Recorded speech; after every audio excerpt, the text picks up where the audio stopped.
Bonjour chers amis téléspectateurs man Mamiko nuyu naa leen ziar naa leen jox naa leen seen wàccuwaay di leen souhaiter aussi un très bon week-end bienvenue ci seen émission Weekend Star New Look la ñu wax nag et qui dit Weekend Star New Look wax yoo xamante ne yu bees tàkk fi am lii kenn mësu ko gis mais comme toujours ñu accompagner ñu ak équipe bu mag bi la team vitaminée ñi nga xamante ne du ma taay ci di leen gis du ma taay ci di leen xool damay kontaan chaque samedi di ñëw di jàkkaarloo ak ñoom parce que da ngeen magnifique vous êtes top Sandra sama hôtesse de l'air tey dama ñëw dama dugg kontaan parce que Sandra dafa génn feneen yaay wala ex yaay lay wax tey foofu ñu wala tamit loolu tamit point boobu foofu ñu dugg ci Sandra nuyu naa la mais macha allah tu très bien habillée. Merci parce que élément bi ma andi tey moo ko laaj. moom yi lay def nag.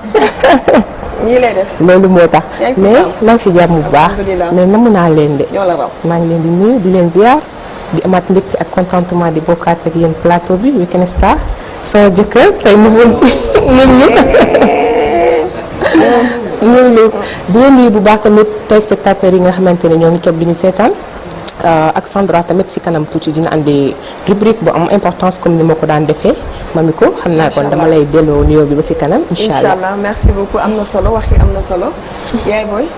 yes. waaw li nga defati rek. comme d'hab vu que instant bi sedd bi dafa commencé annoncé wu ndànk-ndànk dañuy def yi fi annoncé sedd rek. waaw après mu neex gis nañ loolu. merci beaucoup c'est gentil quand même. allez salaamaaleykum amis chers téléspectateurs de la TFM ñu amati mbégte contentement chaque samedi rek bu ñu toogee jàkkaarloo ak yéen mbégte la ñuy ànd ak bu baax a baax di nuyu képp koo xam ne rek yaa ngi toog soit nga nekk ci sous-région yi wala nga nekk fi nga xam ne moom mooy Dakar Ndiaye Diop Sangomar fukki penc yeeg ñaar mbégte bi ñuy am rek mooy tey comme ni ñuy wax rek chaque jour damay andi ci li nga xam ne moom mooy rubrique mode et style te ku ko wax nag doo dem fenn fudul ci Kia parce que nee na damay stylé te ci biir style boobu laay dem di jëli ji leneen ak leneen lu am importance andil leen ko tey nag ñu am invité de marque et on va parler du programme incha allah yi nga xam ne moo war a am ci week-end bi ci kanam tuuti ñu daal ci xuus. incha allah d'accord merci beaucoup yaay booy. waa Choupa. merci beaucoup yaay booy kay. ayca noonu laay def Mamiko. di kontaan ngeen leen ci diggante boobu xajoo leen ci diggante yaay ak doom yi ngeen di def di jaxase. Mamiko noonu laay def di kontaan retrouver leen ensemble macha allah nga xam ne à l'accoutumée tous les week-ends ñun ñoo koy démarrer ndoo ensemble di leen wax li actualité du net comme d'habitude nag di nuyu chers amis téléspectateurs di leen wax restez scotchés Weekend Star mi ngi ñëw léegi nii ànd ak ci actu net bu tàng jër dinaa leen indil nag ñaari actualité yoo xam ne fi mu toll nii ñëpp moom la ñuy waxtaanee muy Sénégal muy àdduna wër nga gëpp Mamiko. merci beaucoup Choupa. Pinky. waaw tey Pinky la fi Pinky la def Choupa Pinky daal xaw a feelu tuuti Sandra. si gis naa loolu ñu def ko noonu gis naa loolu waaye ma tas yaakaar bi ci zone bi. waaw nga ñëw rek fël ko. très bien. rajo bi daal ñëpp a jekk. waa Jamil ñëpp a sañse. Jamil nuyu naa la Jamil. ak lay fay Mamiko di nuyu ñi toog ci plateau bi di nuyu également téléspectateur télévision Futur Média ak internautes yi nga xamante ni ñu ngi ñuy seetaan ci suñu plateforme digitale yi di am mbégte ak contentement bu baax a baax bokk ak yéen plateau bi comme chaque samedi matin Weekend Star New Look ñu dikk fas yéene bëggalante joindre bi nga xamante ni mooy de l'utile à l'agréable comme ni ko kii yaa waxee waaye itam des invités de marque ci kanam tuuti incha allahu rabi Mamiko dina leen dalal ci biir plateau bi. tey cosaan dafa xumb. dafa jax. tey cosaan dafa neex. te ak décembre bi day gën a jax. tey moom. décembre bi léegi ñu dugg ci décembre. waaw mois bu neex bi nag. waaw suba la décembre. waaw dugg nañ. suba la. incha allah da nga naan temps bi ci biti. dafa fekk si cosaan. mi ngi noonu rek ànd ak moom ñu bokk. waaw xam nga. am na moom. xam nga ñun ñaar moom chaque samedi rek ngeen di gisee. mbëggeelu samedi rek la de. mbëggeelu moo taxit lundi ba vendredi lu ñu rëccoon yëpp dañ koy rattrapé samedi yii la ñuy def waa jëkkër sama. ba léegi kenn xàmmee ma toll ma nekk la. waaw dafa def look bu bees. ñëw look. watu naa dugg suñu kër nii ñu may jëw ma toog jàkkaarloo ñu. bi ma waxee la ñu door a xam ni man la. boobu bee ndaw. ka am inspiration. mais maa ngi leen di nuyu bu baax a baax. di leen siyaare di leen kontaane am mbégte daloo ak yéen. sama waa kër it maa ngi leen di nuyu ma Jóob Mbaacoor ñu rey ca taar ba ñoom ñëpp maa ngi leen di siyaare. waa Ndakaaru Njaay jël Jóob Sangomar fii ñun fii lañ dëkk fii suñu gox la cosaan nag nee nga tey dafa xumb. ci kanam lay gën a xumb. waaw ak bu guddee parce que tey la samedi. am na lu fi war a am tey la suñu événement bi. te am na ko xumbaloon démb bëgg a xumbal tey plateau bi bañuñu ko. waaw tey plateau bi dina neex dina ala daw même mais aussi dinañu waxtaan ci actualité rawatina ci sport. waaw ndax am na doomu Sénégal boo xam ni amuloon contrat fan yee instant bi am na contrat dinañ ko waxtaanee dinañ waxtaanee aussi lamb ji war a am suba incha allah muy premier grand combat wu saison bi. ñu war a waxtaan ci war cee bëggalante war a xool rek nu mu gën a baaxee rek ñu defee ko noonu mais kontaan naa ci ni nga def. waaw gis nga de haute couture so style moo fi la nga tegle bëgg naa ko. te dama de man nag fu nekk laay génne. waaw bu ñu paree émission bi sax yow am na fu ñu war a ànd. ñaareel la yëfi ñaareel la awa bi day xaar tey. sama xol sedd la te demaguñu fenn fu mu ne nii jox nga ma énergie. jéngu ma kii kër ga la aaye. kii moom ca néeg ba kii moom ci mbedd mi. noonu ko séparé daal kii ca néeg ba kii ca mbedd bi. merci beaucoup Omar tàngal nga sama xob li nga ko seddaloon yëpp tàngal nga ko franchement yàq nga sama émission su ma jékki-jékkee rek dagg ko bu mu leen bett parce que da nga wax lu ma metti bon sans plus tarder damay ñëw rek dugg ak yéen si suñu premier clip ñu duggal ak Titi soo ko laalee tàngal yaram.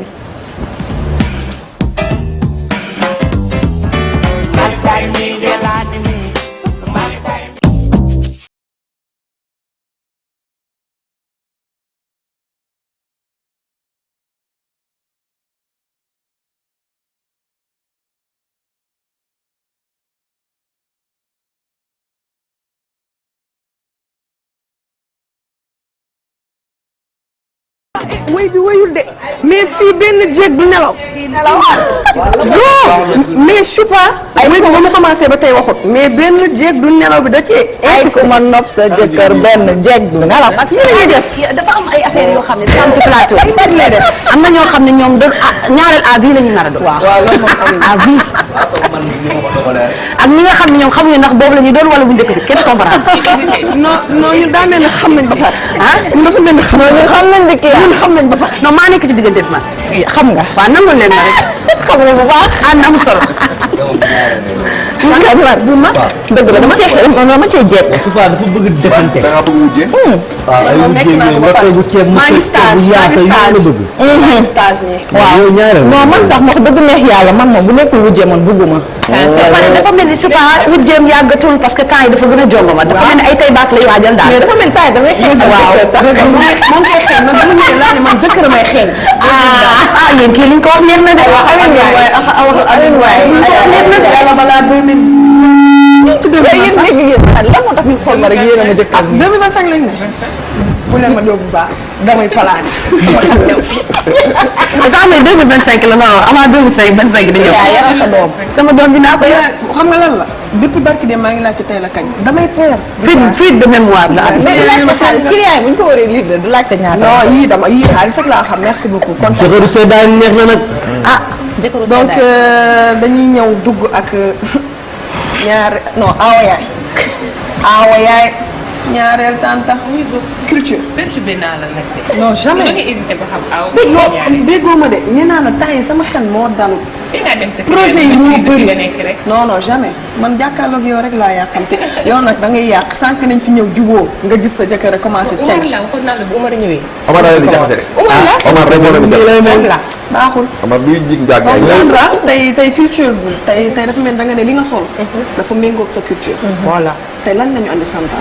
donc li ma sol tey boo ko gisee nga xam ne méngoog naag li ma leen andil si kaw table ji ba tax nag ku ne xam na ni Charles III mu nekk la roi astafurlah le roi du Grande-Bretagne dafa nekkoon doon fêter anniversaire am tey nag ma demoon foofu noonu andil leen culture parce que dafa nekkoon échange culture entre Grande-Bretagne et Sénégal en attendant damay bàyyi Papa Laye mu tegal ma sama générique man tey damay juum rek waaye lan la. moom moo commencé kii ay good vibes quoi. comme que noonu expliqué ma cat moom mooy waaj a dugg. moom benn cat luy loolu ñu koy defee ni muy neex. en attendant damay bàyyi Papa Laye mu tegal ma sama rubrique ñu dem ñëwaat.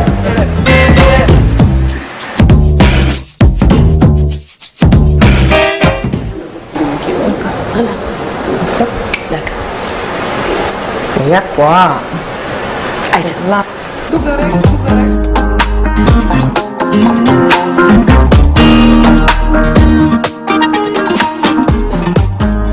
Donc je m'appelle Ibrahim Cissé, j'ai 34 ans, je suis artiste plasticien Et aujourd'hui, je suis là pour la célébration de l'anniversaire du roi à l'ambassade du Royaume-Uni, où je présente quelques pièces dans le cadre de cet événement.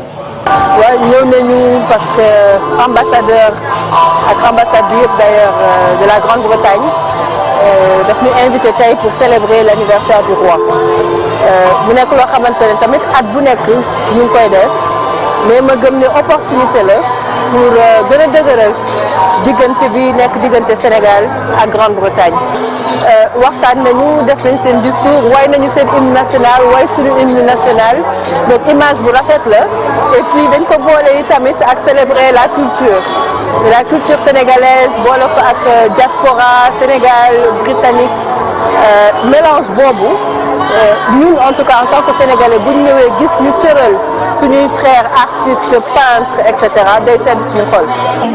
Ah oui, machallah, madame l'ambassadrice Angleterre ñëwoon seet suñu bu matee une semaine ci la yam xam nga juste moom ku bees la def ko fi ay weer yu bari xam nga te bu ñu nee ambassadeur moo représenté dëkkam fii ci Sénégal xam nga ku wax Sénégal ku wax sport dañ ci boole lutte force nag xam nga mu ñëwoon seet suñu bëgg découvrir xam nga lutte sénégalaise ak yooyu noonu yàlla xam nga ñun la def roi des arènes mu commencé par ñun ñëw seet suñu muy tamit lu ñu neex vraiment lu ñu kontaan bu baax a baax. Alors, je suis très heureux de voir qu'ici, il y a une belle activité culturelle qui met en valeur les artistes sénégalais. J'ai vu l'ambassadrice qui nous a parlé de ses liens avec le Sénégal, avec l'Angleterre. Alors, je suis très heureux de pouvoir l'accompagner aujourd'hui dans le cadre de ces célébrations de la fête de l'anniversaire du roi. J'ai fait un peu de photos, j'ai fait de la vidéo, j'étais dans l'édition de livres, de revues artistiques. J'ai travaillé également en tant qu'enseignant. Donc disons que l'aspect académique, recherche et théorique de ma pratique est central.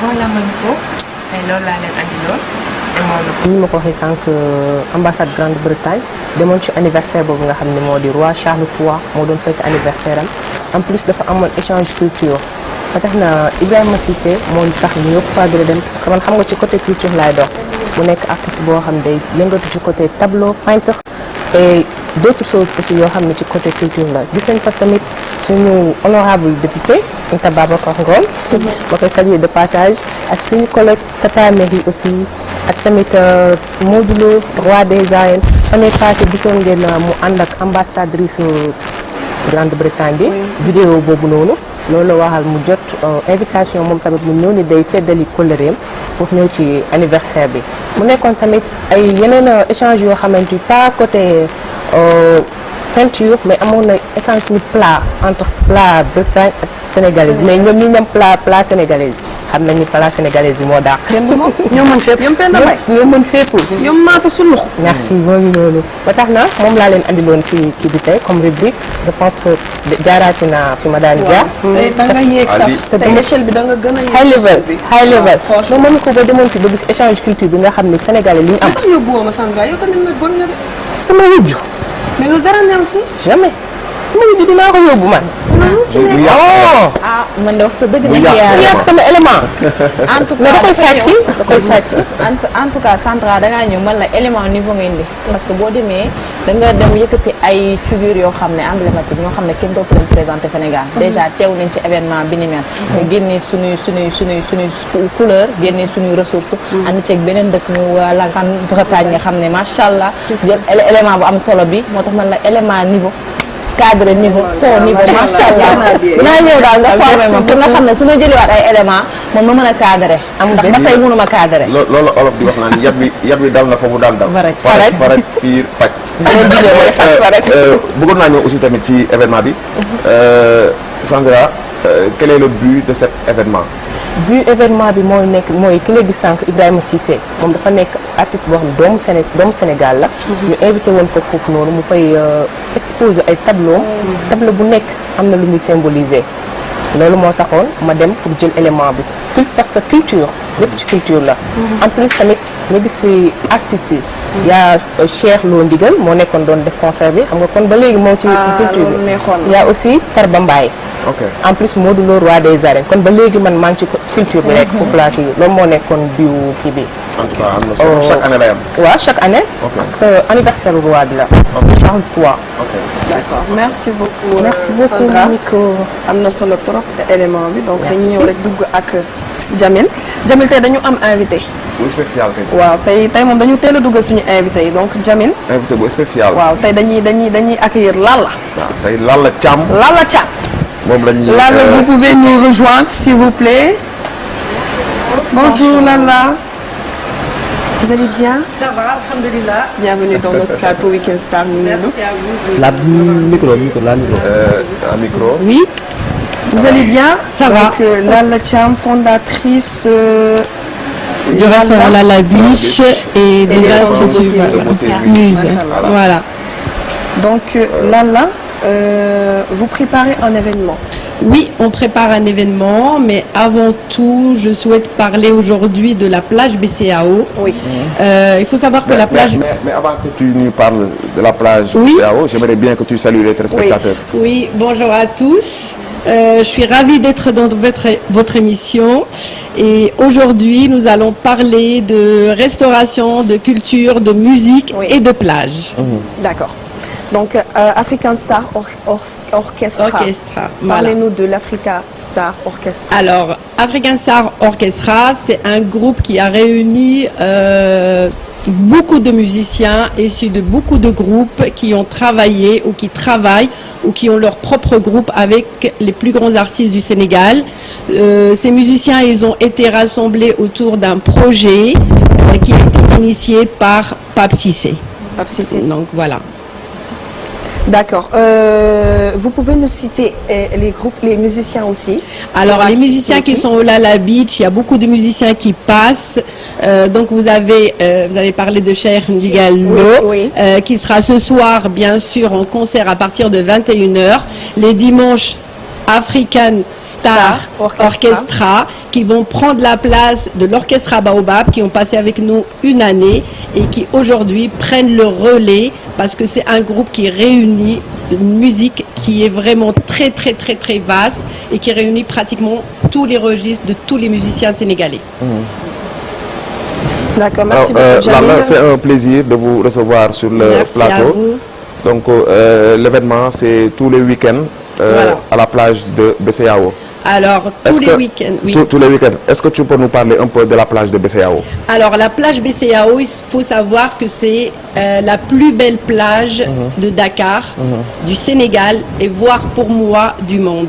Cette plage, on l'appelle la Côte d'Oriofoise. Aujourd'hui, il faut savoir que tous les gens qui vivent de la plage, qui travaillent à la plage, nous sommes tous dans un projet commun. Nous souhaitons aller obtenir le pavillon bleu. Pour ceux qui ne savent pas ce que c'est que le pavillon bleu, c'est une décernation qui est donnée aux plages les plus propres, les plus belles, les plus sécurisées et qui peuvent apporter un plus pour le Sénégal, une valeur ajoutée, le tourisme. Ok. Voilà. Ok. Mais qu'est-ce que tu penses aussi de l'entrepreneuriat ici au Sénégal? Alors, l'entrepreneuriat au Sénégal est très difficile, particulièrement quand on est une femme. Donc, c'est beaucoup plus difficile que quand c'est un homme. Le message que je voudrais passer aux jeunes aujourd'hui, c'est qu'il faut toujours courir derrière son rêve. Et quand on touche le fond, il faut vraiment aller chercher la terre pour aller prendre de l'élan. Donc, tous les jeunes qui me regardent, je souhaite leur dire de se former, de s'accrocher à leurs rêves et d'aller au bout de leur motivation. Okay. Donc c'est ça le message qu'on peut tout à l'heure, tu nous as parlé de Lalla Beach. Voilà. Comment vous avez fait pour créer cet endroit? Alors, comment j'ai fait pour créer cet endroit? Parce que tout simplement, je me suis retrouvée sur la plus belle plage du monde et que c'était un coup de foudre. Il faut savoir que le Lalla Beach, c'est l'un des plus beaux spots de Dakar. C'est le seul restaurant pied dans l'eau. Ok. Voilà. Et donc c'est comme ça que, en arrivant ici, je suis tombée amoureuse de la plage BCAO, je suis tombée amoureuse de Yoff. Et voilà, mon amour a été au-dessus de mes ambitions.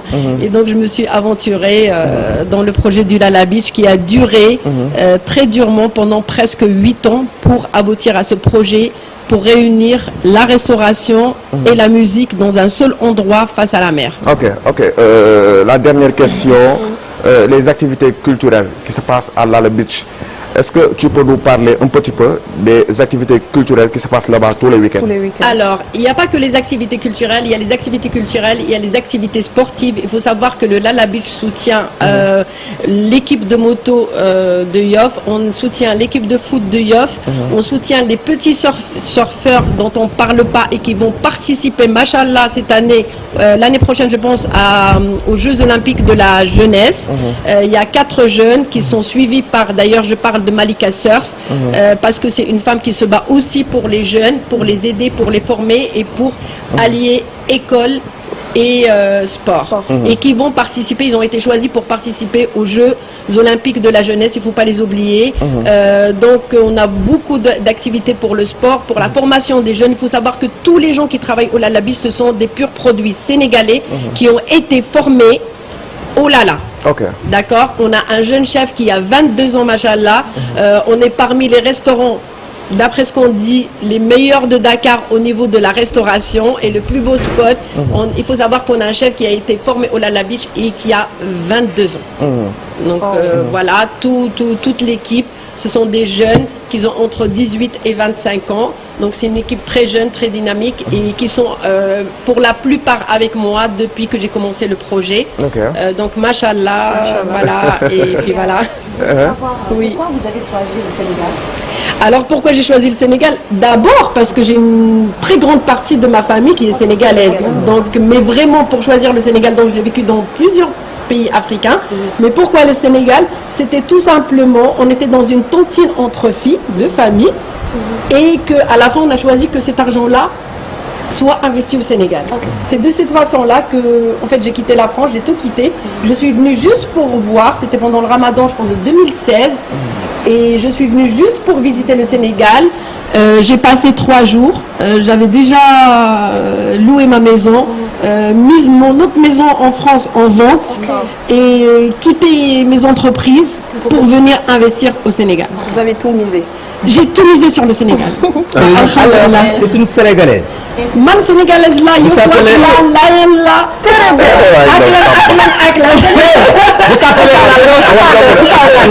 Vous s'appelez Lala Thiam. C'est mon mari qui s'appelle Thiam, c'est pas. Ok. J'ai 4 enfants sénégalais, il ne faut pas l'oublier. Donc voilà, donc man sénégalaise. Comme tout à l'heure, tu m'as dit quoi? Pour finir, donc voilà, alors yalla doli diam Sénégal activé de la Beach merci beaucoup merci à vous de m'avoir invité, merci aux téléspectateurs. Avant de partir, plus savoir comment faire pour accéder à l'événement et les tickets se varient entre. Alors, vu la crise économique au Sénégal, donc nous avons décidé que la culture soit accessible à tout le monde. Il faut savoir qu'aujourd'hui, quand on paye un billet pour un artiste de 5 000 francs, l'argent ne va pas au restaurant, il va pour le cachet de l'artiste. Il faut savoir que les artistes, ils ont pas beaucoup d'argent et qui se battent tous pour être produits. Nous ne sommes pas beaucoup à produire les artistes à Dakar. On est presque 4 structures qui produisent les artistes aujourd'hui. Donc il faut soutenir ces artistes-là. Le Lala Beach a choisi avec Cheikh Ndigal Lo et d'autres artistes et l'ASSO bien sûr avec Pape Cissé, l'African Star Orchestra, de offrir aux gens une entrée plus un dîner à 15 000 francs. Je veux dire qu'aujourd'hui, pour 15 000 francs, vous pouvez venir écouter de la musique, et voir un concert et manger au bord de la mer. Voilà. Et donc, l'ASSO, c'est tous les dimanches après-midi durant toute la saison prochaine. Et puis bien sûr Cheikh Ndigallo les samedis. Et nous avons décidé aussi pour les jeunes artistes qui se produisent, qui n'ont pas la chance de se produire ailleurs, de leur ouvrir nos portes cette année et qu'ils puissent venir se produire et prendre de la confiance au Lala Beach. Nous allons les soutenir du mieux qu'on peut, que ce soit financier ou psychologique. Voilà, nous ouvrons les portes pour les jeunes artistes le jeudi et le vendredi, le samedi pour un grand artiste et le dimanche bien sûr dominical, l'après-midi avec live band et orchestre. Voilà. Alors là, pas l'orchestre attention à ce, c'est pas l'orchestre l'année dernière. Donc avec Papissé, African Star Orchestra cette année qui ont commencé depuis le dimanche dernier. D'accord. Est-ce que vous pouvez donner le numéro de commercial le 77 744 65 38. Ok. Mais chaque samedi c'est avec Cheikh Ndigallo ou bien il y a d'autres artistes? Pour le moment c'est avec Cheikh Ndigallo parce qu'il faut savoir qu'il vient juste de sortir un album et que l'album est en promotion et qu'il vient de fêter 70 ans de carrière. 70 ans de vie et 50 ans de carrière au Sénégal. Donc voilà, on est en promotion pour Cheikh Ndigallo pour qu'il puisse être connu partout. Il est déjà connu partout dans le monde. Vous êtes là pour promouvoir sa musique. On est pour sa promotion. Voilà. En tout cas, merci beaucoup. Ça a été merci à vous de m'avoir invité. Puis voilà. À la prochaine, Inch'Allah. Donc comme ni ngeen ko gisee rek ñun moom ñëpp la ñuy accueillir ci plateau bi ñëpp. yii fii rek la am. ba pare di wax mbokku téléspectateurs yi ak sénégalais yi tamit ñu ñuy seetaan seen i kër ak ñu ñuy seetaan seen i bureau. boo leen mënee ngoon rek dem def seen asawoo ko fee ca BCEAO daal di seeti Lala Beach. amal na leen ay événement jox leen contenu da leen di jox lekk jox leen naan ba pare bégal leen. ba pare il faut bien sortir nag parce que dëkk bi dafa bëri stress. donc profiter de la vie parce que kenn xamul kañ la. Merci beaucoup. Donc am na solo Lala Beach comme chaque week-end avec Lala Thiam. Donc comme su pa ni mu ko waxee rek yéen itam profité leen voilà chaque week-end ngeen ànd ak Lala fële ca Lala Beach. ngeen dund féexal seen xol yi voilà boo dégloo événement bi ki koy def muy Cheikh Lo mu nekk ndaanaan bi nga xamante ni voilà il n'est plus à présenter parce que il a beaucoup fait dans sa carrière musicale et puis moom bokk na ci ñi koy promouvoir. bien vrai que moom promouvoir na boppam waaye moom dañuy gën a dolli ñu naan yokk cere dolli ñeex donc rendez-vous bàyyi noonu tous les week-ends. D'accord, fële ca Lala Beach. donc ñu ñëw rek ak Kia mu andil ñu style et mode mais balaa ñu dugg ci moom dañuy ñëw dugg ci jëngal bi dugalal leen ñu ko.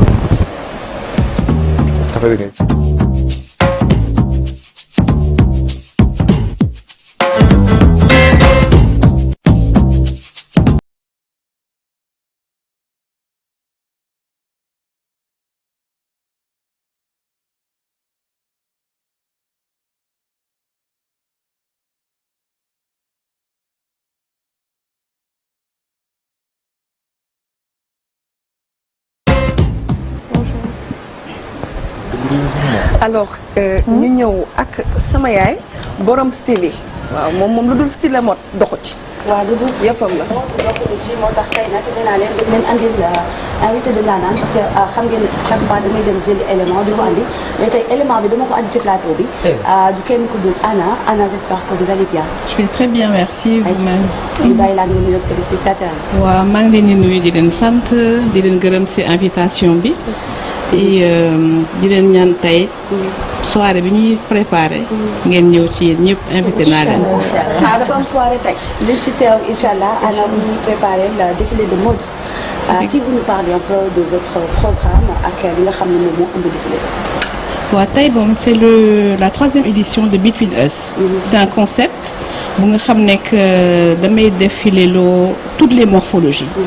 parce que dama dem ba xool ne que en tant que créatrice et en tant qu'africaine et sénégalaise mode bi dañu imposer lu nga xam ne que moomuñu ko en fait mooy tey benn standard benn style bu nga xam ne que ñun suñuy morphologie ak ñi yàlla bindee mënuñu ànd ak loolu en fait. donc man j'ai décidé de faire un défilé de mode où toutes les femmes sont représentées. Déjà parce que on a, comme je le dis, on a nos formes. En plus de ça, je veux pas de discrimination. Voilà. Parce que je pense que toutes les femmes se valent et qu'il n'y a pas de raison parce qu'on a dit que qui beaucoup non.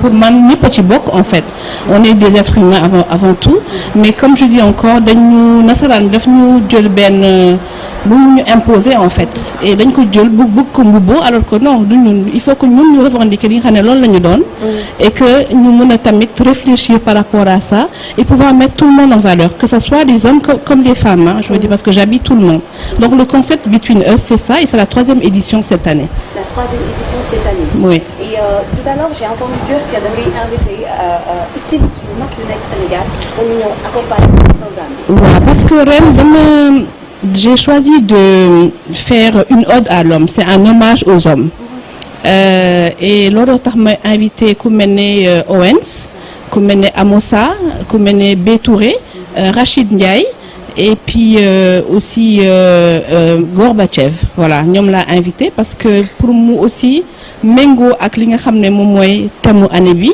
moom mooy ode à l'homme. Bon, on me demande pourquoi ode à l'homme et je tiens à préciser que un homme ne parce que au Sénégal kenn nee na ma keroog yow yaa kontaan ci góor yi ba leen di sargal voilà mais je tiens à préciser que un homme c'est pas seulement un petit copain ou un mari qui n'est pas tel gentil parce que am nañu ay papa am nañu ay mag am nañu ay frères ay càmmiñ ñu nga xam ne que ils sont là pour nous qui nous ont portés donc il faut ñu leen di gëstu de temps en temps et leur rendre cet hommage et j'y tenais particulièrement cette année et loolu moo indi ode à l'homme moom mooy concept bi et puis le thème de cette année voilà. ñu gis ni da nga bëgg choisir toutes les morphologies de femmes. exactement et ndax dafa am rapport ak body shaming bi nga xam ne ñu koy def Sénégal ba tax jigéen ñi kenn amatul confiance en elle wala da nga toog ba ci yàgg nga ne attends je vais décider de changer juste les choses ma bàyyi li nga xam ne moom mooy li ñu daan choisir mannequin bu fii bu énoncé juste pour ñu défiler. exactement c'est ça en fait moi je pense que ça va dans cette dynamique de confiance en soi. parce que nit tey en fait défilé bi c'est un miroir. moom mooy ku toog tey di seetaan gis kenn benn profil di nga ne kon man lii mën naa ko sol parce que yenn saa yi mën nga yaakaar ne que xëy na sa morphologie mayu la nga sol yenn yére yi. et man loolu tax ma bëgg mu nekk un miroir que tout le monde puisse s'identifier et xam ne que il faut avoir confiance en soi il faut s'aimer surtout aimer son corps parce que nag yàlla mooy bind. ku ci nekk ak li la yàlla may ak li mu la bindee nga bëgg ko nga fonk ko et nga mettre ko en avant pour man c'est important. oui voilà très important. beneen bi intéressant mooy dañu gis ci vidéo bi nga toog automatiquement yaa ngi jël feuille di dessiner. waaw et que dama daan jéggi ñu naan pour dessiner il faut nga am muse wala nga toog toute seule pour avoir l'inspiration la fan la jóge lool nan ngay dessiner. waaw man je suis née dans la mode parce que c'est un héritage on va dire. Ma mère était une très grande couturière. Donc on va dire je suis autodidacte hein. Je n'ai pas fait d'école de mode ni rien mais c'est une passion c'est quelque chose que j'aime j'ai appris à dessiner et voilà je m'éclate quand je dessine et j'arrive à trouver l'inspiration voilà tout simplement. Machallah. Je pars, vous avez des questions? Mode daal dafa nekk ci moom. mode dafa nekk ci moom. mode dafa nekk ci moom. Elle est ravissante la grande dame. Machallah buy wax da ngay kontaan mais boo ko xoolee elle est naturelle elle est belle machallah. donc événement bi dama bëggoon a xam ñun tey bu ñu ko bëggoon a ñëw ticket yi ba xam entrée la ak lieu bi fan lañ koy def ak heure bi exact bi ñu ñëw. waaw dañuy def entrée parce que chaque fois que ma organiser événement. dama ci boole caritatif moo tax. Parce qu'on soutient toujours des associations. L'année dernière, on a pu faire une levée de fonds de 5 millions quand même pour soutenir des associations. Cette année aussi, on a 2 autres associations, Ben Tudu Djangi, et ça aide aussi les enfants qui ont papier, qui ont Djangi. Et deuxième, c'est SOS Village que plus personne ne présente aujourd'hui. Donc, nous avons apporter sur le aide moteur. Il y a des tickets qui sont vendus via Paytech et c'est 30 000 francs l'entrée. Alors c'est à la galerie Vema, ça se trouve à l'embarcadère de Dakar. Voilà, Fof Lagny des faits événements. Les 2 dernières éditions, on les avait faites chez moi. C'était le concept Between Us, c'était à la maison que je le faisais et j'ai décidé de le sortir quand même de là-bas pour lui donner une autre vision, une autre ampleur, on va dire. Avant de continuer, il y a un élément on va voir les couleurs qui matchent ou bien qui nous combo avec les couleurs qui nous sol. Xaar ñu xol élément bobu féké baxna.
ñu ñëwaat li tax ñu andi lii mooy c'est pour trouver lan moo tax à chaque fois boo toogee di ñaw nan ngay mën a xamee ni couleur bi moom moo mën a combo ak beneen couleur bi.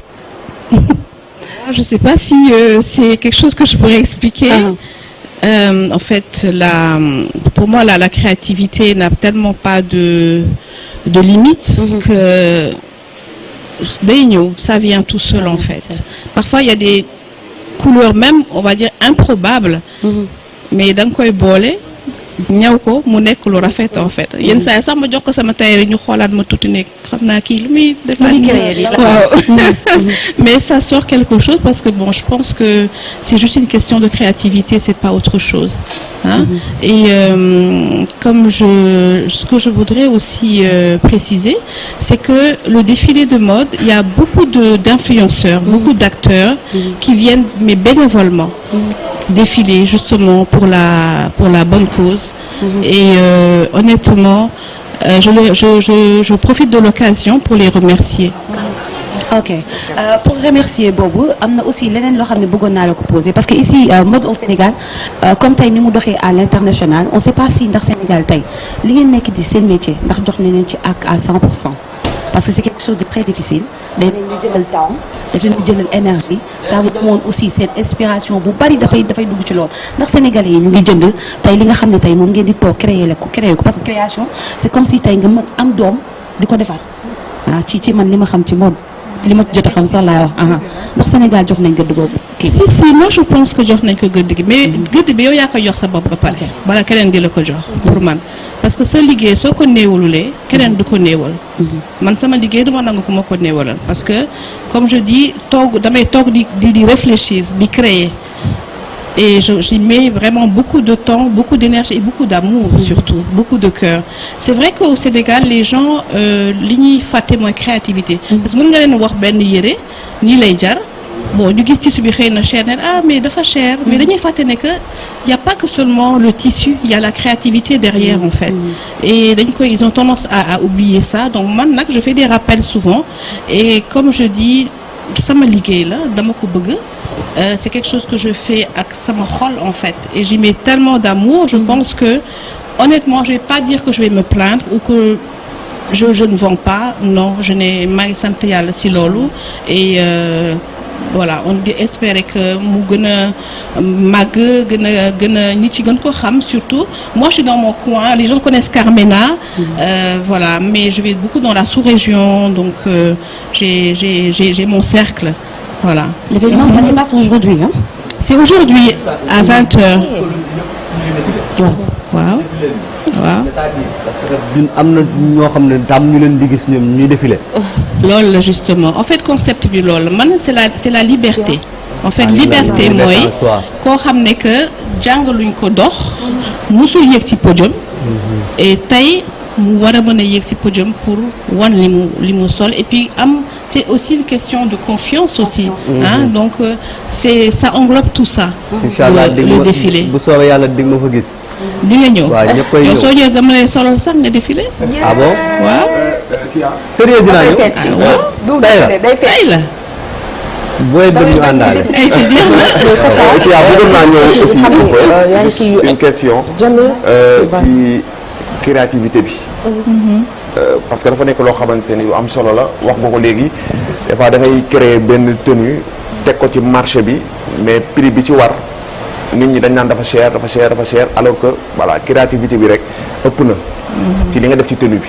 d'abord inspiration yi ci say tenue comment ça se passe et puis yan tenue nga bëgg wane ci li nga xamante ni moom mooy. je pense qu'elle a déjà répondu sur ça. et que temps bi dafa xaw a xat tout à l'heure je lui ai posé la même question et elle a répondu je pense.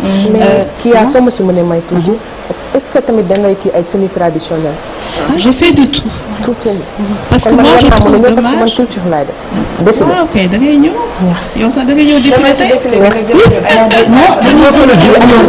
Inch'Allah et samedi Inch'Allah défilé bi vous l'aurez en direct ici parce que tey lay am mais Inch'Allah samedi moo nar a nekk rubrique bi nga xam ne dañuy xool jongo may ku mel ni ki ma jàkkaarloo ak moo fi parce que boo déggee li muy wax elle ne cherche pas la perfection elle cherche juste à ce que nit ki mën a défiler boole ko ak amour loolu lay prouver et machallah yaa na ci yàlla def ndox mu sedd. La perfection c'est relatif en fait.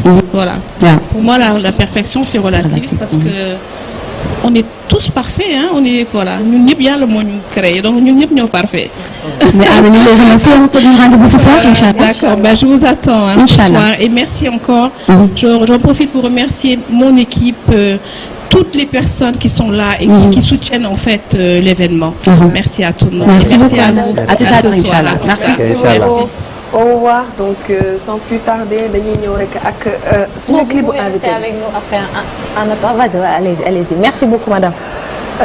dañuy ñëw rek dugg ak suñu clip bu invité bi dañu am invité mais clipam la ñuy ñëw dugal nii. donc régie bu ñu mënee dugalal clip bi rek ñu tàngal yaram yi rek mu duggaaleeg moom rek macha allah.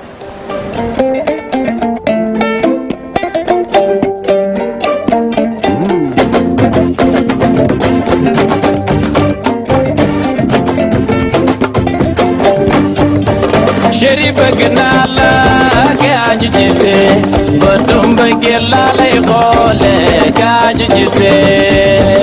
Chéri bëgg naa la gaañu gisee bëtum bëggee laa lay xoole gaañu gisee. Yoo chéri bëgg naa la gaañu gisee bëtum bëggee laa lay xoole gaañu gisee.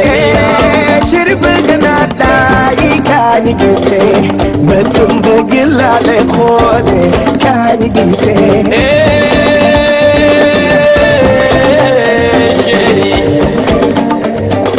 yow laa bëgg yow laa miin bul tiit bul daw ndax maay sa góor kon dimbali dimbali dimbali ma man yow laa bëgg kon dimbali dimbali dimbali ma man yow laa yaay sama xol bi yaay sama nene ñëwal nga jege ma yaa ndax nga man ma tete.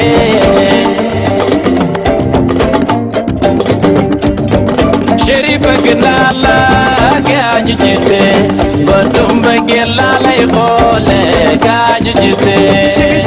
Chéri man bëgg naa la gaañu gisee bëtum bëggee laa lay xoole gaañu gisee. Yoo chéri bëgg naa la gaañu gisee bëtum bëggee laa lay xoole gaañu gisee. Man bëgg naa la gaañu gisee bëtum bëggee laa lay xoole gaañu gisee.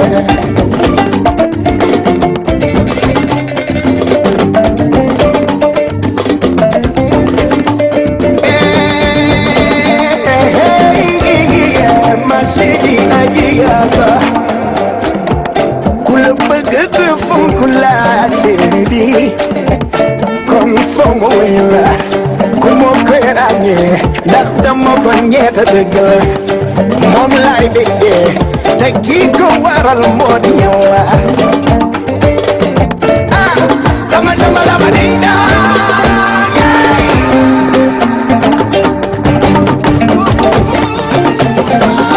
Jaatu soxna daw jànge doomi Omar Kata jànge Imam Asan sama waay gaay gaay waay gaay.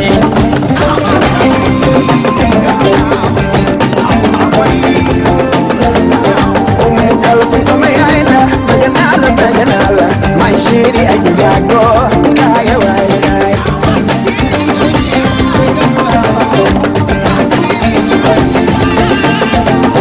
Yaayu Fati sama waay ga yaayu Fallu bëgg naa la anda bay sama waay gaay gaay waay gaay.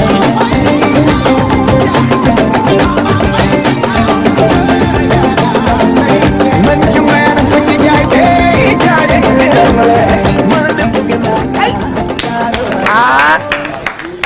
waa caatu Ngoyaan. Wali neex na. merci beaucoup Wali am na temps. merci beaucoup. waaw am na vitamine. nuyu nañ la ziar nañ la. maa ngi leen di fay bu baax di leen nuyu di nuyu plateau bu jekk bi bi nga xamante ni dafa bëri vitamine. c'est vitaminé xale yi nga xamante ni dañoo bëri vitamine. maa ngi leen di nuyu bu baax a baax a baax. Koné. waaw nuyu nañ la. maa ngi lay fay bu baax a baax di la wax dalal ak jàmm ci plateau bu yàññ bi nga wax bu vitaminé xale yu vitaminé yi fi am. lii dafa neex fii rek nga koy gisee. non fii rek nga koy gisee. amul feneen fu dul fii. maa ngi leen di nuyu bu baax di nuyu téléspectateurs yi di ñuy seetaan di nuyu sama fans yi ak sama client yi. tu sais man la caat man ci Ngoyaan gi man ci fëgg jaabi. fëgg maa jaay ngi gis kii bi yaa ngi def affaire fëgg jaay kon dëggantaan sa métier la aussi. waaw sama métier la macha moom allah Colobane laa jógee léegi ñëw. waaye yow booy ñibbi may dañuy jaay ànd. bali te xoolal semaine samedi bi di ñëw yéen ñëpp maa leen ñu solal. ah loolu neex na. yéen ñëpp maa leen ñu solal lu rafet. waaw bu baax waaw. parce que dafay jaay fëgg jaay lan moo ko dugal ci musique kon. waaw fëgg jaay moo ma dugal si musique. en fait dama jógee Saalum ñëw di daan si doole xam nga jógee indi sama mbuus gàddu ñëw xam nga fëgg jaay kenn du ko jaayee loxoy kese si laa indi culture bi nga xamante ni mooy ngoyaan nga xam ne ku ne Saalum Saalum na ngoyaan ma ñëw di ko marketingee sama fëgg jaay bi loolu en fait moo dem ba waral man may woy ngoyaan mais duma géwél doonuma ko macha allah loolu tax tey ma doon artiste bi ma nekk nii. macha allah. de passage ñu nuyuwaale waa Kaolack nangaan dëkk la boo xam ne dañuy seetaan saa su ne ñuy jot ay message ak appel yu jógee foofu. macha ñu ngi leen di nuyu bu baax a baax. clip bi dañoo gis ni dafa rafet macha allah ngaan ci ak ay ndaanaan. parce que man gis naa ci kenn koo xamante ne xame naa ko mu yàggunoo bégal mais ci ay woyu religieux. nga indi ko ci lii. waaw Clayton yàgg naa ñoo bégal di sama mag sama frère maa ngi koy nuyu bu baax a baax a baax moo toogee ci plateau bi moom laa war a njëkk a nuyu maa ngi koy nuyu mais Clayton artiste international la peut-être dafa ñëwaat toog di zikkar ak yooyu noonu mais ku ko xam-xam ne daf na futurine ak daju ak gannaaw musiciens yi nga xamante ni ñoo nekk ci àdduna wërngal këpp muy Clayton Hamilton kenn du ko laajte même Youssou Ndour xam nga kuy Clayton Hamilton même artiste Sénégal yëpp peut-être dafa resté woon ci coin di topp zikar si mais comme que man rakam laa mu ñëw na ma kañ def benn featuring boo xamante ni ngoyaan la te bii mooy deuxième fois man ak moom ñuy def featuring ngoyaan kon maa ngi koy nuyu bu baax a baax Clayton. clip bi lu muy annoncé album événement wala. waaw mu ngi annoncé album di annoncé waale sama anniversaire le 10 janvier. le 10 janvier. dafa am événement booy def. le 10 janvier waaw le 10 janvier. lan la. sama anniversaire lay fêté le 10 janvier. d'accord incha allah. alors style ngoyaan lan moo tax nga choisir style ngoyaan. waaw parce que man Saalum Saalum la. Saalum Saalum la te ngoyaan dafa nekk musique boo xamante ni musique bu traditionnelle la. ngoyaan ñëpp a ko bëgg. wax naa la sànq ne la lu ma dugal ci wéy ngoyaan mooy fëgg jaay bi. di ko marketingee sama balu fëgg jaay ba tey ma nekk ci art nekk ci di ci bëggal partout dans le monde moo tax tey ma nekk li ma nekk mais ngoyaan moom ñëpp a ko bëgg. macha allah alors Thiatou Ngoyane dama bëgg a xam. sa vrai tour. bu nekkee c'est pas confidentiel parce que des fois dañuy def artiste comme man tey Astou laa tudd ma choisir sama nom Choupa. pourquoi le choix de Thiatou Ngoyane comme nom. waaw choix bi mooy man sama vrai tour Omar Loum laa tudd. Omar Loum. waaw Omar. moo tax Omar jàkkaarloog Omar sama turandoo waaw Omar bu jàkkaarloog Omar. waaw xanaa moo tax Clayton naan la Omar ci suuf. waaw moo tax mu naan ma Omar ci suuf mais caat bi muy jógee ci marché bi aussi bi may nekk xale laa nekkoon ci marché bi di wéy di taaj ñu naan ma caat mu jigi gars yi dem ba yóbbu ko Thiatou Ngoyane. si le tour boobu génn quoi. macha allah man ko. ok merci beaucoup donc nga ne rek sa anniversaire le 10 la. le 10 janvier nga ci faw ñu woo ci Sénégalais yëpp. ñu ñëw rek feetandoo ko. waaw maa ngi ci woo àdduna wër nga këpp di rawatina Saalum Saalum yi maa ngi leen ci woo di ci woo fans club Thiatou Ngoyane yi di ci woo ki nga xamante ni moom Mirem nga xam ne sama cliente yi nga xam ne man maa la ñuy fournir fëgg jaay. ku ci mel ni Mirem di ci ne Titi Ndiaye ak Zeyna ak madame Guèye madame Ba ñoom ñëpp maa ngi leen ci woo di ci woo mboolem koo xamante ni da ngay bëggee Ngoyane yéen ñii sax maa ngi leen ci woo. waaw dañuy ñëw ndax dañu war a ñëw incha allah xaar ñu ak sa bonnet bu rafet. mooy suñu hôtesse tey. hôtesse de l'air. hôtesse Sandra. Sandra. Jamil dafa mel ni amoo question de. wala wax nga équipe bi wax nañ lépp. waaw loolu baaxul. gars yi wax nañ lépp ñi fi nekk ñëpp waa Kaolack lañ. waaw nekk ñëpp waa Kaolack di nuyu nag. tenue traditionnelle yow ay question yu amul fenn lay posé. mën naa ko choisir. yaa ko choisir. maa ko choisir. bi fan nga ko kiiwee. fi ñu ko tourné Dakar fii lañ ko tourné. Dakar alors Thiatou Ngoyane ci yan projet lañ la mën a xaar. waa ñu ngi projet ak ñu ngi nekk label ak The Best maa ngi koy nuyu c'est mon frère maa ngi koy nuyu bu baax a baax ñu ngi projet album instant bi génn 6 titres yoo xamante ni dinañ ko présenté incha allah sénégalais ak àdduna bi wër këpp incha allah. merci beaucoup mais kontaan naa ci plateau bi. bu baax a baax ñu bàyyi la nga tàggatoo rek. ak équipe bi. waaw incha allah ak sénégalais aussi. amul benn problème maa ngi nuyu waa Colobane yëpp di nuyu Babel mi ma àndal ak sama frère Mandiaye Seck nga xam ne macha allah souvent dañuy tisee studio mu nekk nit ku baax. démb dëbb na almadi ba mu mbokk maa ngi koy nuyu bu baax a baax. di nuyu aussi Saloum Saloum Abakara ñun imam ñi nga xamante ni samay xarit leen Babel Baara maa ngi koy nuyu bu baax di nuyu àdduna wërngal këpp di leen wax na incha allah le 10 janvier bu ko kenn raté incha allah ne ñëpp ummi Thiès su ma limee rek damay jóg maa ngi leen nuyu bu baax a baax a baax. d'accord merci beaucoup Thiatou Ngoyane merci kontaan nañ torop donc ñu dugg rek ak jëngalu Choupa nañu dugalal jëngal bi.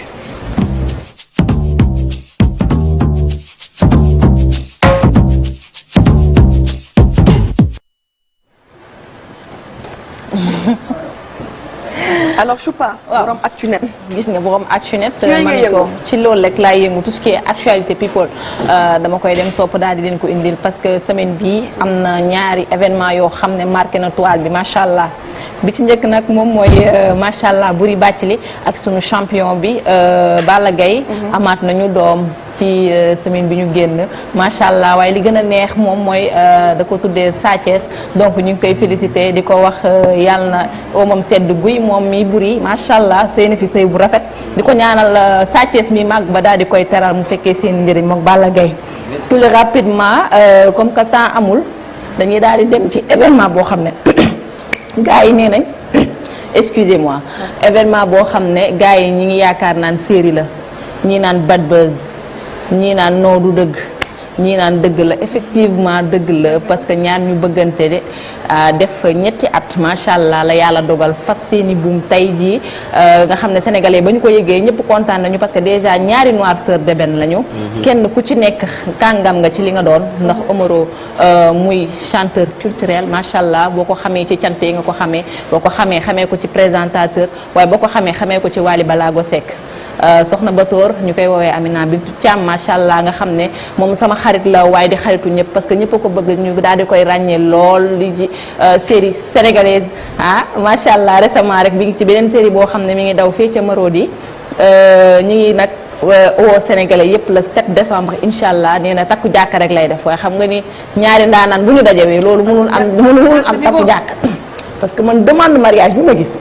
am na solo dañ ko nar a fekk si moom moo tàmm di wax naan nañu bëgg am jëkkër bu neex xëpp ci bu moom dañ ko xëppal dañuy gëm rek ñun tamit xëpp ci bu dañuy xëpp rek dóor dañuy gëm rek dóor gars yi ñi ngi naan soxna Batoor lii soxna Batoor mais bin fat bin ci am boo ko xoolee nii sax ndeysaan darul siggi xool nit ku yaru la ku teey Omar tamit sànq maa ngi digg kii yaa ngay wax ay témoignages yi moom xam naa ne yaa ma ko gën a jege ba tax na témoignages yooyu dama bëgg tamit nga daal di koy wax ci télévision nekk ku baax la dañ koy ñaanal rek xam nga yàlla boole koog soxnaam parce que tamit nag ñaari nit ñuy sëy dañuy ñaan yàlla rek yàlla jubóole leen looloo ëpp solo parce que nit koo génnal ñetti at aussi du benn fan du ñaari fan xoolante nañ ay jikko xamante nañ bu baax a baax avant ñuy dugg ci sëy yal na leen yàlla dafa ba pare lépp ci discrétion de wax rek il faut être toujours discret seen relation yi ngeen discret ba yàlla def jàmm ñëpp daal di koy yëgandoo waaye je pense ngénte bi passé sénégalais yi nee nañ bu yeboo buri xam ne bii mooy dernière félicitation waaw dama koy yeggee rek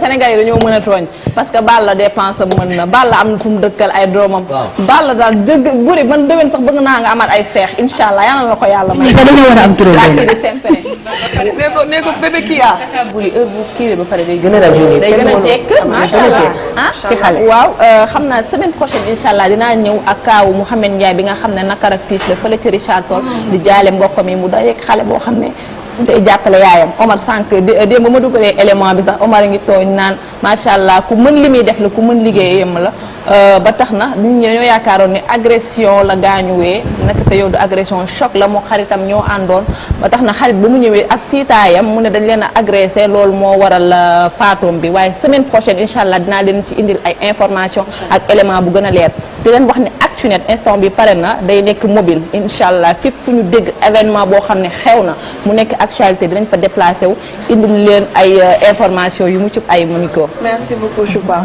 am na solo donc ce samedi prochain rek nga ànd ñëwaat ak ñun ci Actunet bu gën a am solo. incha allah di jox rendez-vous lundi incha allah jeunesse et entrepreneuriat ak Soxna Kia. d'accord ak Omar mu sell bi donc Omar. sport.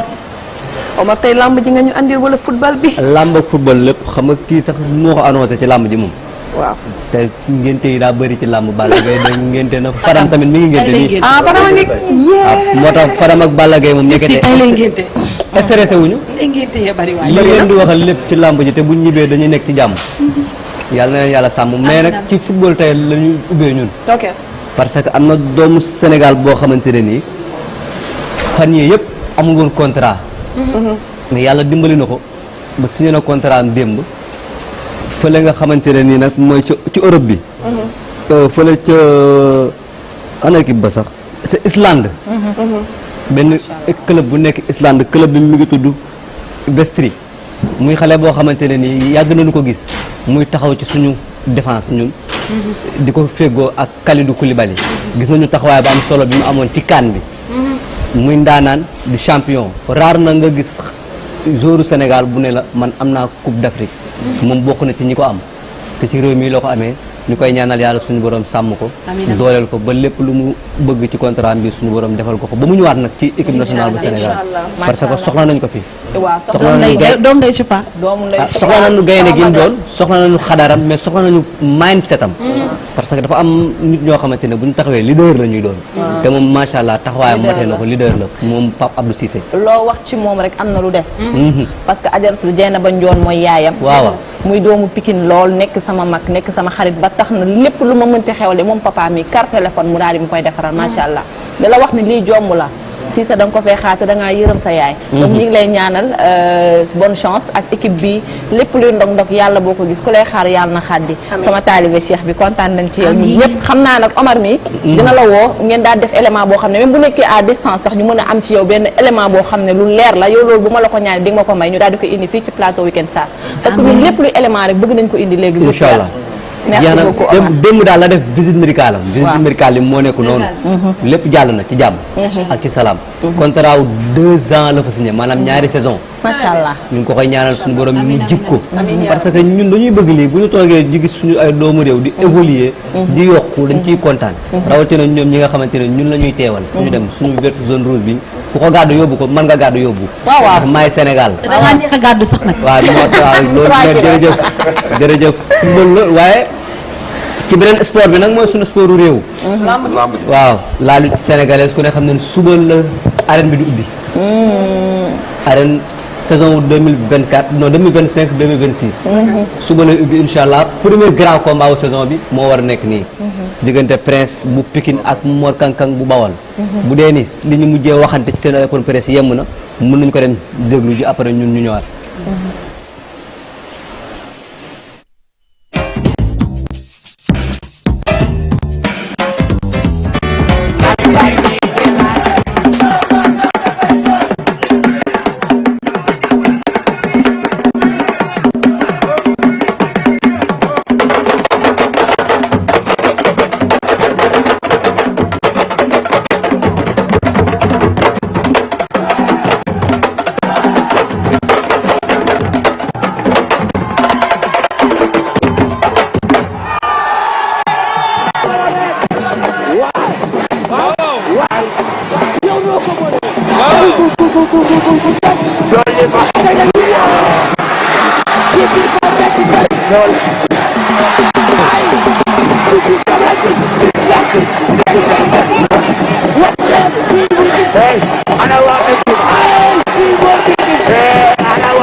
xam nañ lu ne si ñun ndax entraîné nu mu war a entraîné ànd si suñuy ñaari coach yi Pod ak Zo ak ñu si jot a yëpp waa Pikine yëpp dirigeant Pikine yi ñu ngi leen di sant bu baax di leen gërëm di sant l'an 2000 bu baax a baax taxawaay si man boo amee rungum tey déggoo lu ma la waa Pikine sibile ñu ñibbisee ak moom kese góor gu dëggat sama xol moo tooy ma gis sama gaay yi nuñ may taxawoo di def ay sacrifice ndax man ma jaral leen lu ne samay morom ay ndaw moo tax bu ma waxee si ñoom sama xol lay tooy mais man jàmbaar laa daay baat ñoo may topp di sant ñëpp di gërëm ñëpp mais bu arbitre bi sifflé di nga xam kan moo bu doole. alors Omar demal.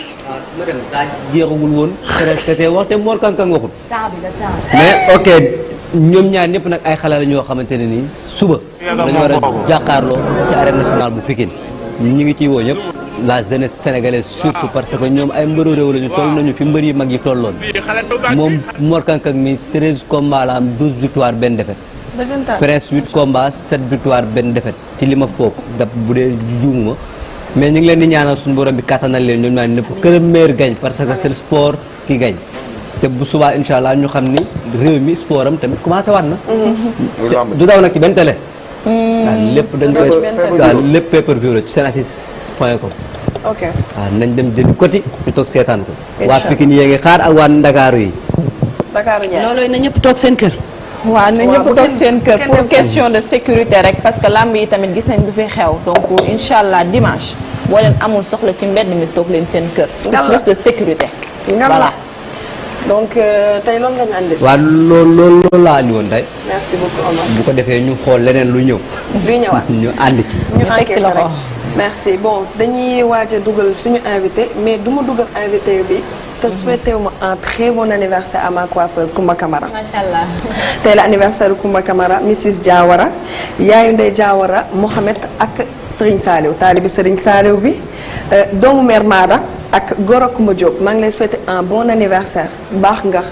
ah Koumba man de sama bopp bi saa yu ma bëggee damay dem defar ko du ma fay dara des fois damay am sax kersay dem parce que dama xam ne su ma demee du ma fayeeku dara Camara yille dundal wéral màggal ci barki Seydina Mohamed ci barki Serigne Saliou mi ñu bokk bëgg ci barki Serigne Saliou bi ñu dama li ma ah yàlla baax na Serigne Saliou kay ñun ñëpp ko bokk bi ñu bokk bëgg dundal Camara yi le donc dañuy ñëw waaye kii rey na ma sallallahu alayhi wa sallam rey nga ba ma dee dañuy ñëw na dugal suñu artiste bi waaw artiste niveau te dafa teel a ñëw man dama bëgg star yi teel a ñëw da nga leen di woo ñu teel a ñëw duñu tardé. et puis soirée la jógee da ngeen di wax loolu maa ngi naan sax du ñëw mais bi am na sax suñu fi wax du ñëw am na fi ñuy wax du ñëw xaw ma nag kan la mais am na ku ne du ñëw il va pas venir mais il est là. Ndiaye dina ñëw ndax soirée bi nga def démb macha allah nañ ko bàyyi ba mu ñëw. waaw na dugg donc bu ñu amee clip rek bu ñu sànnal ak moom rek mu dugg ak moom rek may ñu playback. après bu ñëw toog rek ñu nuyoonte joxante ay kàddu dañuy neex. Lob say xol bu pur personnalité mature suukar lem confiture jamono bu neex piqûre dem bàyyi ma fii suma feebaroon rek mu tane man weet naa fii may nga noonu lu ñu reetaan foo manti dee di nga ñëwaat xam ni man la loo manti def di nga ñëwaat man ak yow la fàttali ko bu ñu neex si biir bala sooy jëm di jooy da ko tey mbëggeel leneen la leeral nga sama feeling na lob naa la dee may naa la xol bi jëlal jaar lob naa la dee ni naa la sa loob mi may kaa lob naa la dee te gisuma keneen ku dul yaa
tey ma woy séri Papa Samba Maam Jaara Gey Maam Jaara yaay way ndey maku balaay maku Sofi Gey borso Maam Jaara maku mati Gey al mami jali muso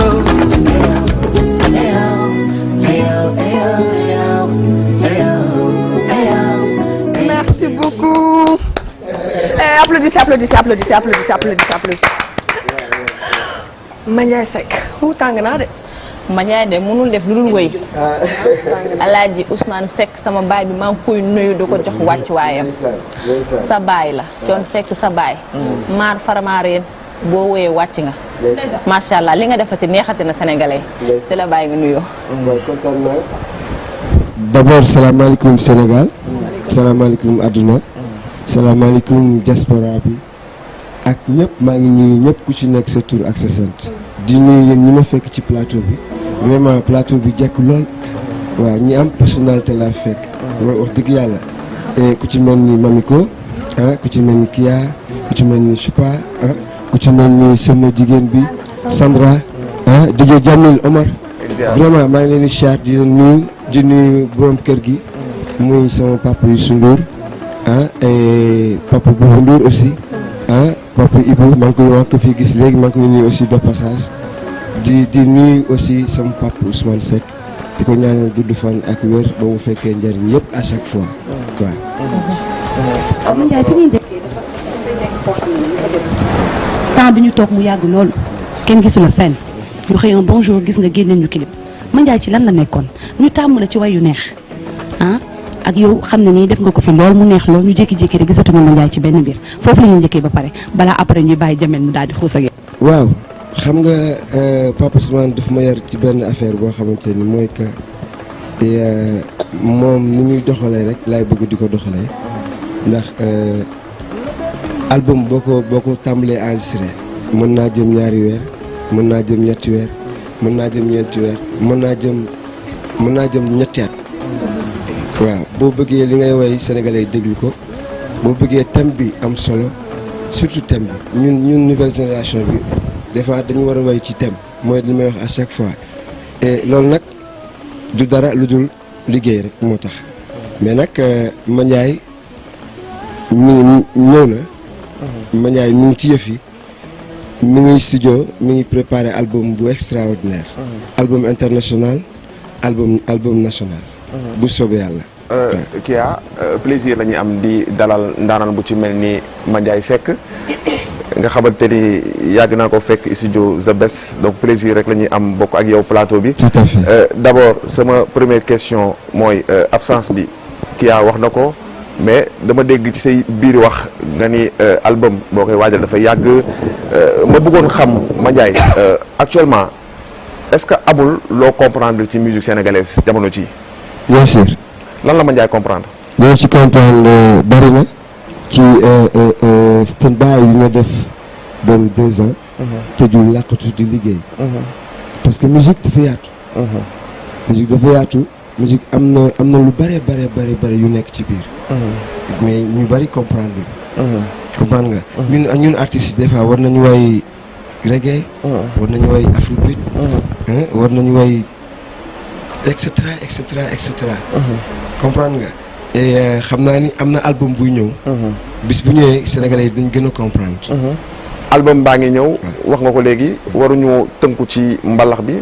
y a d'autres styles musicaux yoo xamante ni suñu artistes yi war nañ leen fa xaar. est-ce que aussi tamit ci album bii di ñëw dinañ ci xaar yeneen style musical ci Mandiaye. incha allah DJ Jamil bu soobee yàlla. waaw album bi maa ngi koy liggéey ak The Best. laxatu ak moom. ak sama grand Matar Subatel. vraiment du ma tàyyi moom aussi di ko wax. et mi ngi jàpp ci sama liggéey. ak sama mag Wally Ballago Seck.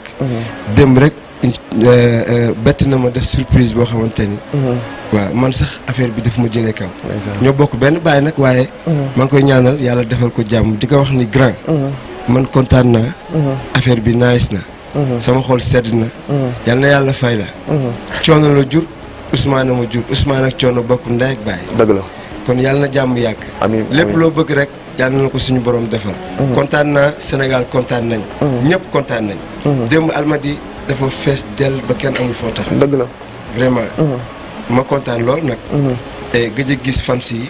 ma génn def benn affaire ñoom ñëpp daw wuyu si ma. kon man liggéey rek ma wax. mais Mandiaye bëggoon naa aussi taxaw ci sa carrière musicale parce que est-ce que Mandiaye comprendre aussi que ni musique du course de vitesse mais course de fond la. absolument parce que tey boo xoolee ci sa carrière ak ndaraan li nga doon. ak artistes yi nga xamante ni bokk ngeen génération. man dama sentir que ni ñoom ni ñu leen di tuddee yow ni ñu ak yow ni ñu lay tuddee maanaam am na loo xamante ni tey Mandiaye waroon na bokk ci buuxante boobu lan moo waral tey bu ñu tuddee yenn artistes yi duñ ci boole ki nga xamante ni moom moo di Mandiaye Seck parce que constat la boo xamante ni def naa ko ci sa carrière musicale. waaw sant loolu lépp sant yàlla xëy na suñu borom noonu la ko tuddee. waaye nag ku bokk ci gétt gi di nga naan ci meew mi. te man xam naa ne meew mi. dinaa ci naan bu sa cër jotee rek. yàlla dina ko def. incha allah bu dee référence wala miroir seen famille bokk na ci ñu ko ëpp ci wàllu way fii ci Sénégal. seen maam dañ ko wayloo mu bañ ñu dagg baat bi. dëgg la yow ngay ndaanaan boo xam ne bi ngay fël di ñëw. ñu dagg baat ba diggante ngeen béy kër yu ko cër. baat ma nga fa tege. waaw ma nga fa. waaw waaw kon xam nga ñu dañoo war a way. bu ngeen way bu doon man la damay way. waaw du ma bañ. mais waaw bu doon man la damay way mais dama gis Mandiaye Seck nekk xale boo xamante ne nii lim mën dëggantaan. Mandiaye Seck waneegu ko. ci ay way parce que man Zebes moom waxoon loolu bi ngay génnee sa featuring yow ak Bassum mu amoon coow ci ay Bassum ak Bambale yooyu mais garaawul. après mu ne ma kii lim mën dëgg waneegu ko loolu moo tax bëggagoo ko wane wala ci album bi lay génn. waaw dina génn ci album bi actuellement nii laa bu soobee yàlla comme gis nañ premier morceau bi ma def ko single def ko clipé ko mu génn nii ñëpp apprécier ko vraiment et je crois fu ne lañ may woowee am na koo xamante ni dafa nekk ba Amérique daf ma woo ne ma Mandiaye Seck ma ne ko na mu ne ma Gambien la mu ne ma li nga ma def ëpp na ma ne ko lu ma def mu ne ma dafa mel ni mën nga wayal parce que dama ni foo mën ci dem di nga ñëwaat xam ni man la loo mën ci def di nga ñëwaat xam ni man la des fois jigéen ngeen nekk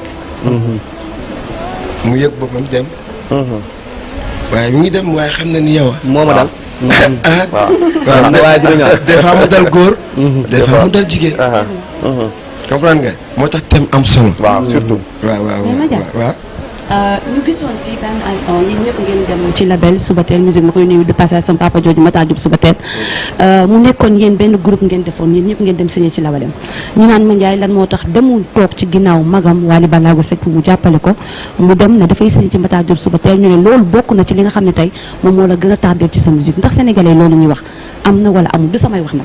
loolu sénégalais tey dinaa leen ñu xam benn affaire tey DJ Jamil sax. bu yoroon label tey dinaa dem xool moom gëstu foofu moom labelam lan moo fa nekk parce que man musique laa bëgg musique laa xam et puis ouverture la waaw ouverture la c'est ça loolu la kese mais du dara Matar suma mag la Wally suma mag la comprendre nga moom la yàlla jaarale ci loxoom waaw ma ànd ak moom dem voyager dem Paris dem Belgique dem Italie dem dëkk yu bari comprendre nga ci loxoom la ko yàlla jaarale loolu la yàlla dogal mais Mandiaye dina ànd ak Wally dem fépp dem Faramaren musique sax maa ngi ci biir ndax man Faramaren laa mun maa génn ci Faramaren musique maa ngi ci biir am na album boo xamante ni Wally moom dina ko def def la ci xaw ma def si la ci waaw te Wally sax nag kee ko njëkk a yóbbu Zénith Matar Diop Subatel absolument moo ko njëkk a yóbbu Zénith waaw loolu muy dem yóbbaale ngaameeg yooyu amul karo amul dara dañuy wat barki Rasulullah Omar boo baaxul donc yéen ñaar mën nañ leen xaar ci featuring. incha allah def naa ak Wally benn featuring daaw jéeg je crois aye te xam naa ni incha allah bëgg naa aussi album international bi ma def ci featuring ak moom incha allah bu soobee yàlla pourquoi pas Mandiaye Seck pourquoi pas Mandiaye Seck ak Viviane pourquoi pas Mandiaye ak Titi pourquoi pas Mandiaye ak Mia Guissé ah ñun ñoo bokk Sénégal c'est le Sénégal qui gagne c'est ça maa ngi ko ñu gis clip bi mu nice loolu gis ci ay touches yoo xam ne mise en scène la au delà wu thème bi mun nañ xam kan moo jaar ci clip bi ak mise en scène bi en même temps. waaw waaw The Best moo ko def. The Best production moo ko def. moom boo xoolee sama produit yu bari moom moo ko def. et moo def clip bi vraiment clip bi nekk affaire bu daal boo xamante ni dafa indiwaat Mandiaye. waaw ma ko ci sant di ko gërëm seen loli Baye Mati. vraiment sant naa la. gërëm naa la mon frère. album bi nice na morceau bi nice na lépp nice na yàlla sa jàmm yàgg. mais Mandiaye ñu gis démb lu garaaw ci kaw seen entre yow Wally Bambaly Seck mu mel ni Wally daf leen di saraxu tey seen ñaar loxo pour ngeen jubóo ndax ban problème moo am seen diggante ndax yéen da ngeen di concurrence ngeen bokk benn famille ci wàllu musique bi wala ban problème moo am sa diggante yow ak Bambaly parce que jaaxal nañu bari. non amul problème sama diggante ak Bambaly amul problème et c'était juste xam naa dafa ñu gën a ñaax rek. waaw parce que moom il est comme ça. moom li mu bëgg mooy ñun ñëpp boole na ci sax boppam. li mu bëgg mooy ñu ànd comme ni Mapenda àndee woon Ousmane comme ni Thione àndee woon ak Ousmane comme ni Ousmane àndee woon ak Mapenda waaw c'est ça loolu dong la. bës bi dafa wàññeeku nag par rapport ak 2019 2020. waaw te studio The Best. waaw loolu jàmm laay comme yàlla indiwaat na affaire yi. nañu ñaan mu yàlla ñëw mais dafa am woy boo woyoon mu cartonné. je sais pas bi nga naan xaw ma am na woy bu neex boo génne woon waaw il faut nga may ñu son boobu. sa mbëggeel bi fekk na ma ci embouteillage bi sa xol bi yóbbu ma appayage bi double nga rentre ba romb xaama ni ma jox la peace ak love and harmony dugal na vitesse ki ya accéléré dàq nga ku ñuul dàq ku xees dàq ku xeereel ndeysaan xol bi yaa ko moom dama doon jeu dem dama sonn. loolu mais mënoo fi woon jóge aussi te mayoo ñu loolu. mënul woon nekk. vraiment kontaan na. trop ci plateau bi. benn suggestion rek laay joxe. peut-être mën na nekk en même temps question. parce que léegi dañoo gën a sentir que Mandiaye Seck dafa màgg ci musique. parce que Mandiaye léegi dafa mel ni da nga kii parce que bu ci njëkk ba Mandiaye dañ ko doon dégg ci ay bad buzz ay coow yu bëri mais léegi macha allah gis nañ ni da nga casé wu canaliser sa bopp ba tax na soirée ba soirée dañ lay gis son ba son nañ lay gis. kan moo nekk ci ginnaaw Mandiaye. waaw ki nekk ci ginnaaw Mandiaye mooy The Best c'est ça moom boo ko xoolee xam ni fulla ak fayda rek la bëgg waaw il est comme ça noonu la mel te boo bëggee liggéey ak moom artiste il faut que nga am mute boo bëggee sénégalais yi fonk la boo bëggee ñu respecter la c'est très important la leçon la sama muy sama moromu artiste yëpp waaw c'est tout à fait normal mute mooy artiste. waaw c'est ça loolu dong la. maa ngi sama kër daal maa ngi sama coin. waaw studio kër ga. yaa ngi sa yoon. bës beeg problème yi doon am yëpp Souleymane Awalaye newoon ci ginnaaw ñu xam nañ lépp. mais nag te Mandiaye ak am fulla Mandiaye bu kontaanul ci yow danaa la kontaanuma ci yow. waaw dafa am franc de parler. waaw Mandiaye est-ce que mën nga ñëw aussi tamit musicalement composition single bi. waaw composition single bi dañu toog studio man ak The Best. ak Ami Collé maa ngi koy nuyu ndeysaan suma jigéen suma mag suma xarit Ami Collé Dieng maa ngi koy ñaanal yàlla na ko yàlla defal jàmm. amiin ndaanaan waaw ndaanaan waaw mën a way lool torop nekk buy foot di waxtaan sax da nga xam ne dafa mën a way waaw yàlla na ko yàlla defal jàmm ñu toog ci koor gi rek weeru koor gi dañu toog studio di wayantu noonu rek moom ci ay mélodie moom la génne la inspiré morceau bi yaa ngi dégg waaw ci ay mélodie Ami Collé man ak The Best Best tamit mu nekk ku garaaw moom fi muy déggee dafa garaaw te boo dégloo tempo musical bi mi ngi koy wane voilà c'est ça ñu toog studio noonu juste rek affaire bi di nice ba ñu woo may sa mu ñëw teg clavier yi gars yi ñëw teg affaire yi ñu dóor ko rek mu daan ñëpp daan waaw côté communication aussi parce que bëgg naa ñu taxaw ci parce que dañuy gis Mandiaye da ngay def ay œuvres yoo xamante ne ay œuvres yu am solo la mais côté visibilité bi dafa des est-ce que loolu aussi tamit Mandiaye mi ngi koy bàyyi xel ci carrière am waaw mais sant yàlla actuellement maa ngi ak label The Best. je crois pub bi dina jàll. lépp lu Mandiaye di def Sénégalais yi ñu ko yëg. incha allah am na programme yu bari yu ñuy préparé. bu soobee yàlla. ma ànd ceeg The Best. ànd ceeg waa Sénégal. te xam naa ne dinañ yëg lépp incha allah. incha allah bonne question. yow suba waay nga di nga wax comme wax nga Ami Collé yaa ngi xaar featuring ak moom. waaw bien sûr. bien sûr wayandoo moom rek laa bëgg. Ami il faut que ñu wayandoo nag man yow. non moom day ñëw ndax lumière bi jox na la ko moom jox na ko lumière bi. buy compter sax day neex compter. 1 2 3 4 dama ko seetaan sama xol bi dafa seetaan naanaan la. dafa nekk lu am solo parce que Mandiaye bokk na ci artistes yi nga xamante ni man damay suivre sa carrière musicale depuis ba nga tàmbalee ak léegi. mais dañuy gis ni que maanaam évolution bi c'est de jour en jour. juste que li ma souligné loolu rek moo nekkoon tuuti impact ci sa carrière muy côté visibilité. da ngay way di produire di ñu génne lu neex. te maanaam sénégalais duñ ko war a consommer à 100% dafa des te loolu wàllum communication bi la. te xam naa ni incha allahu rabbi sénégalais yi dinañ gën a découvrir kan mooy Mandiaye. dinañ xam aussi tamit Mandiaye lu mu comprendre ci musique sénégalaise. parce que sànq posé naa la ko. te album bi aussi bu génnee incha allahu rabbi. absolument gars yi dinañ gën a xam. loolu je crois sama papa Bouba Ndour dégg na ko. may ñaan aussi ñi nga xamante ne ñoo nekk ci Rési TFM. di leen ñaan Mandiaye seen frère la. seen doom la. di doom ci Ousmane Seck. di doom ci papa Youssou Ndour. mais ñaan rek ñuy jàllale affaire yi di jàllale clip yi. waaw c'est ça. waaw parce que luñ naan peccum liir bu neexee doom jàndee ca mbagg ya. donc da ci ñëpp jàpp rek incha allah. mu jeex teg affaire yi jëm kanam. voilà waaw. jërëjëf Mandiaye bàyyi ñu bàyyi la rek nga tàggatoo ak sénégalais yi. waaw di nga wax projet aussi ak li nit ñi di xaar ci yow. waaw merci beaucoup encore di leen nuyu yéen ñëpp. et vraiment di leen wax ni kontaan naa ci plateau bi. yàlla na ngeen am jàmm. lépp lu ngeen bëgg rek yàlla na leen ko yàlla ak yonent bi ak Sëñ Tuubaa defal. et di nuyuwaat aussi waa Sénégal di leen wax ni nañu ñaanal seen doom Mandiaye Seck. c'est ça ñu ngi ci projet yi. ñu ngi ci album bi. ak yeneen ak yeneen ak yeneen. merci beaucoup à The Best Production. jaajëf waaw. merci ci liñ ñu fekk si suñu plateau. tarkal la ma bàyyi rek. gars yi ñu tàggatoo. alors comme ni ma ko waxee rek ma bàyyi gars yi rek tàggatoo. alors Kia. oui tàggul gars yi waay. waaw ñuy jaajëfal sénégalais yi toogoon di ñu seetaan nee naa leen ngay wax rek ay nit di la déglu nekkul lu yomb. kon bu ñu koy def rek ñoom ñu koy def kon du ñu def lu dul di leen remercier di leen sant di leen wax ne amuñu seen fay. et merci beaucoup à Jean-Claude Van Damme ak ki nga xam ne moom mooy.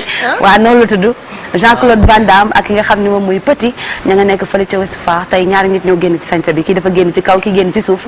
macha allah ñu ngi leen di jaajëfal bu baax a baax di leen jox di daje lundi dans li nga xam ne moom mooy jeunesse ak orientation waaye samedi tamit ñu àndaat ak ki nga xam ne moom mooy Mamiko merci beaucoup à waa Thiès aussi. merci beaucoup Kia Choupa ñu bàyyi la nga tàggatoo. alors merci à toi Mamiko merci ci artistes yu fi jaar. oui merci beaucoup ci ñi ma bokkal plateau ba tax na nag tey sama lunette nii Diaz Géré moo fi jaar. macha allah mon frère.